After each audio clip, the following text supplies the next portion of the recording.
16h30, 19h, ça vaut le détour sur France Bleu Champagne-Ardenne. Allez, on va parler un petit peu de Reims et de cette bonne vieille ville avec plein de jolies photos dans un bouquin, ça paraît. En ce moment, mon invité pour en parler, c'est Vincent Zeno. Rigaud, bonjour ou bonsoir, je sais plus à cette heure-ci, on se dit bonjour. On se dit bonjour. On se dit bonjour, Vincent. On n'a pas passé l'apéro. Là. Oui, ah bon, d'accord. C'est comme ça que vous voyez quelle heure il est, vous. Exactement. D'accord. Vincent, vous êtes donc photographe et en compagnie de l'historien Yann Arlot. Vous avez donc réalisé ce livre, Reims, hier, aujourd'hui. Un ouvrage qui propose à travers donc des photos, et bien effectivement de comparer les rues de la ville de Reims. C'était au début du 20e, c'est ça, La grande majorité des photos anciennes utilisées datent de la Belle Époque, avant la Première Guerre mondiale. Voilà, la Belle Époque. Je pense au Café du Palais, parce que moi ça me fait penser à la Belle Époque à Reims. Ah, malheureusement, le Café du Palais, c'est plutôt les années 20, la reconstruction Art déco, donc après la guerre. C'est après la guerre. Bon, autant pour moi, mais c'est ce que j'avais trouvé de plus ancien dans ma mémoire. Alors, il n'y est pas d'ailleurs le Café du Palais, non ? Malheureusement, non. Il y est pas. Et pourtant, on a le théâtre et tout ça, quoi. On a aussi le théâtre, on a aussi le palais, on a tous ces lieux, non ? Oui, justement, on s'est plus concentré quand même sur les grandes places, les grands monuments de Reims. Je dirais pas que le Café du Palais, dont je sors d'ailleurs, n'est pas emblématique. En plus, vous y étiez. C'est du beau. Moi, je salue et j'embrasse la famille Vogt au Café du Palais. Voilà. C'est aussi un bout du patrimoine et de l'histoire de Reims. C'est pour ça que j'en parle. Tout à fait. D'ailleurs, je viens de se prendre en photo la verrière, la fameuse verrière. Et ben voilà. Donc, alors, on disait. Donc, l'idée, c'est quoi ? C'est de chaque fois comparer hier et aujourd'hui un monument, une place, une rue, etc., etc. C'est exactement ça. C'est-à-dire qu'on pratique de la photo comparative. Donc il s'agit, comme c'est écrit dans le titre, de comparer. Sauf que on essaie de pousser ça un petit peu plus loin que ce qui a déjà été fait, parce que la photo comparative, en ce moment, c'est très tendance concernant les stars, les stars bébés, les stars aujourd'hui, les stars au début de leur gloire, et les stars aujourd'hui dépressives, alcooliques, ce que vous voulez. Ouais, plus 20 kilos, moins 20 kilos. Voilà, exactement. Ouais. Ça, c'est de la photo comparative. Nous, on fait la même chose, mais pour les villes en fait. Ici, dans ce cas présent, pour Reims. Avec des monuments, des places, etc. Alors sur Reims, en particulier, c'est pertinent parce que la ville ayant été assez traumatisée pendant la Première Guerre mondiale, c'est vrai, assez raplatie, il y a beaucoup à comparer. On voit ce qui est resté en place, par exemple la cathédrale, le palais de justice, la porte Mars, des monuments comme ça.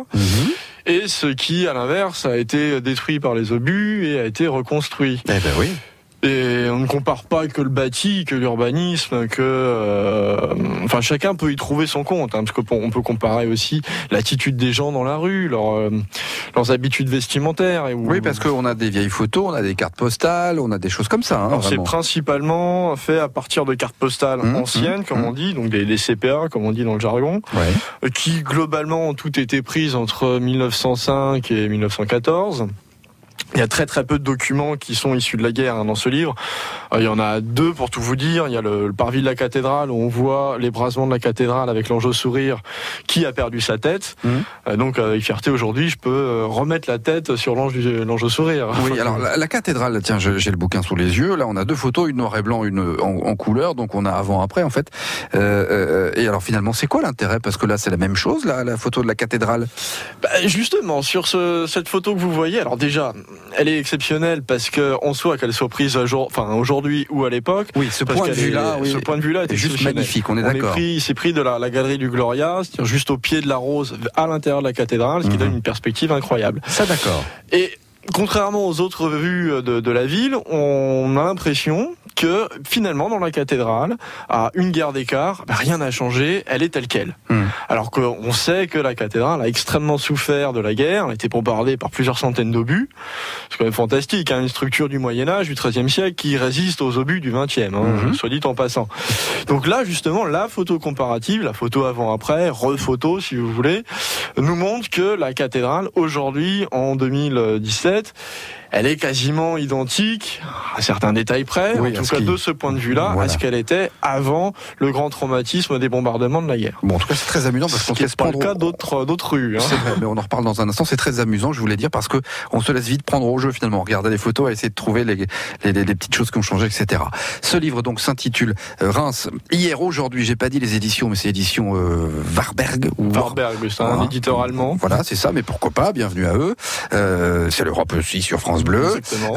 Voilà. Cet ouvrage, il est pour vous, les amis. Oui, vous nous appelez. On en a quelques-uns sous le coude à vous offrir. Il suffit simplement de nous appeler 03 26 50 81 81. Reims hier et aujourd'hui. Ce très beau livre photo avec l'historien Yann Arlot qui n'est pas avec nous et avec vous donc Vincent Zénon-Rigaud, le photographe, le coupable de ces photos. On en reparle dans 3 minutes, d'accord ? Avec plaisir. À tout de suite en direct sur France Bleu.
Man Loves a Woman, c'était Percy Sledge. Ça vaut le détour jusqu'à 19h. Quand un homme aime sa ville, il en fait des photos. C'est votre cas, Vincent Zénon-Rigaud. Vous êtes rémois, vous. Oui, vraiment, je suis né à Reims. Voilà, c'est pour ça que vous avez voulu faire ce livre en compagnie de l'historien Yann Arlot. Vous vous êtes dit, tiens, les monuments, les rues, les places, etc. J'ai envie de les montrer dans ce bouquin. Mais ça a déjà été 1000 fois fait, ça, les photos ça de monuments. n'a pas été tellement l'objectif dès le début. En tant que photographe amateur à l'époque, quand j'ai commencé en 2012, effectivement, je m'intéressais au patrimoine local. Mais c'est surtout la découverte de la photo avant-après qui m'a grisé assez rapidement. Et forcément, on commence par chez soi. Et là, je vais en profiter pour, je dirais pas lancer un appel, mais dire que ce n'est pas qu'à Reims que cela est possible. Moi, je peux faire ce genre de travail, que ce soit pour un livre ou pour un site internet ou quel que soit le média, partout où des archives photographiques sont disponibles. Mmh. Et alors finalement l'intérêt, on peut se poser la question, c'est quoi vraiment l'intérêt derrière tout ça ? L'intérêt, ils sont tellement multiples les intérêts que je ne saurais pas par quoi commencer. Philosophiquement, ça vous fait sentir à quel point nos vies sont brèves et éphémères par rapport à la pierre qui, elle, est éternelle. Pour parler philosophiquement. Oui. Mais plus proche de nous, ça a surtout un intérêt touristique. Imaginez par exemple que des touristes américains, vous leur faites des prospectus ou un site internet interactif où vous montrez des photos de soldats américains en train de libérer la ville. je pense que ça pourrait les intéresser. Je suis en train, et je vous coupe Vincent, mais je suis en train de voir au moment où je vous parle de celle-ci, j'étais passé à côté, la basilique Saint-Rémy, dans la continuité évidemment, on le sait, il y a ce qu'on appelle aujourd'hui l'espace Fléchambault. Autrefois c'était une rue, là ça n'a plus rien à voir, mais quel dommage d'avoir mis ces immeubles moches. Mais qu'est-ce que c'est moche ces immeubles? Tout à fait. Alors qu'à l'époque il y avait une belle rue pavée avec des belles maisons. Oui, mais il faut remettre aussi les choses dans leur contexte avec les informations historiques. Le quartier était vétuste, ça devenait même un coupe-gorge, il est dit. Oui. Ces immeubles ne pouvaient de toute façon pas rester. Après, c'est vrai qu'on peut reprocher aux architectes des années 70 d'avoir un peu négligé la perspective de l'esplanade vers la façade de la basilique, d'avoir fait dépasser autant ces balcons. Et dans le livre, par exemple, vous pouvez remarquer qu'il y a 2 photos anciennes et modernes de l'esplanade Fléchambault.